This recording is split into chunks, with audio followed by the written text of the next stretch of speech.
मोरे घर पनिया पिलाई दी है जान गे, कफन ओढ़ाई दी है टूटत ही जब प्राण गे।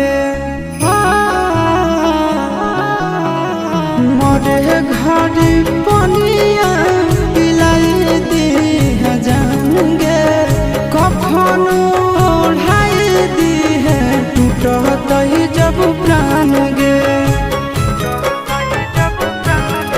हगे हमारा से तोरा जाती प्यार होता भेंट साक्षात कर लगे। हगे सोनाया रावा हो भरती पाटनवा में आके मुलाकात कर लगे। हगे सोनाया रावा हो भरती